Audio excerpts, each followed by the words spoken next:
na própria decisão do Marco Civil da Internet, nós criamos restrições sem lei. Isso se chama ativismo judicial. É isso, não tem outro nome. E os próprios colegas têm defendido o ativismo judicial. Eu não defendo.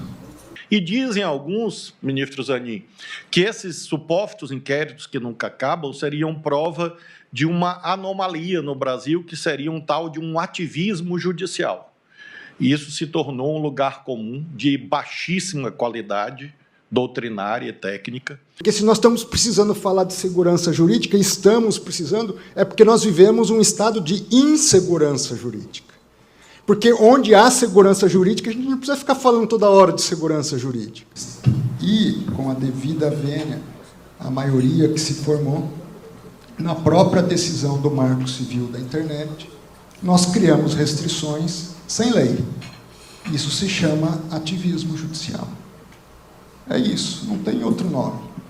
E os próprios colegas têm defendido o ativismo judicial. Eu não defendo. Eu não defendo.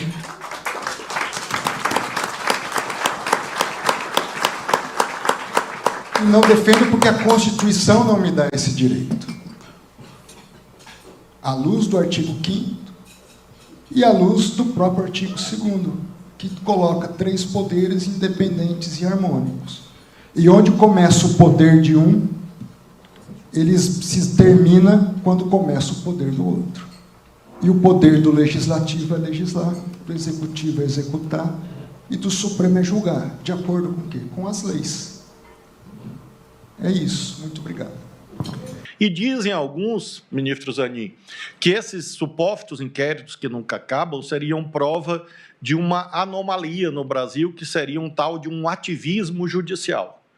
E isso se tornou um lugar comum de baixíssima qualidade doutrinária e técnica, para que a pessoa, às vezes, até consiga ornar pronunciamentos destituídos de consistência.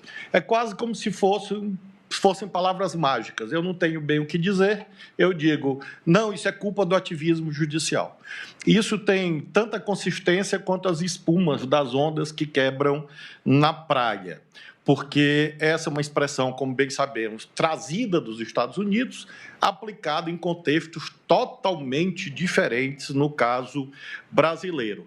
Às vezes, ministro Alexandre, isso é usado quando se refere a inquéritos que nunca acabam, ativismo judicial, para obter aplausos fáceis em certas plateias, mas faço questão de, como presidente da primeira turma, dizer com toda a serenidade, nesses anos que aqui estou e conhecendo um pouco da história do Supremo Tribunal Federal, inclusive do momento presente. O que acontece aqui, no Supremo, na primeira turma, na segunda turma, no plenário, é a aplicação, a interpretação da Constituição e das leis aos fatos, à luz das provas. Isto, às vezes, conduz a certos segmentos satisfeitos, outros tantos insatisfeitos, e é natural que haja crítica em relação a esses pronunciamentos e uma tentativa de etiquetar para descredenciar o tribunal.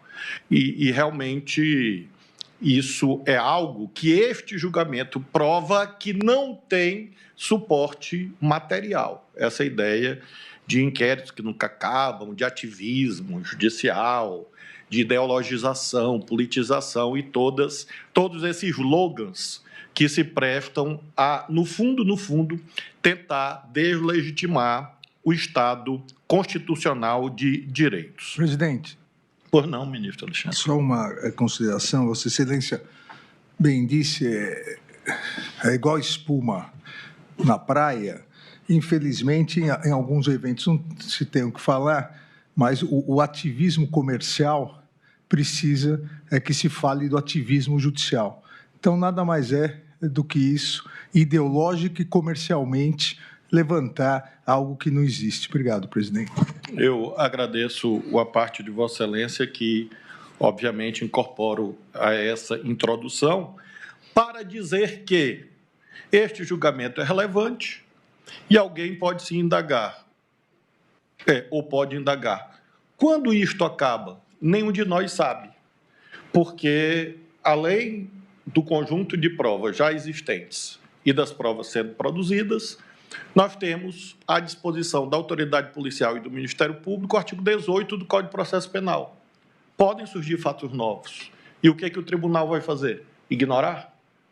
E se, de repente, alguém fizer uma nova delação premiada?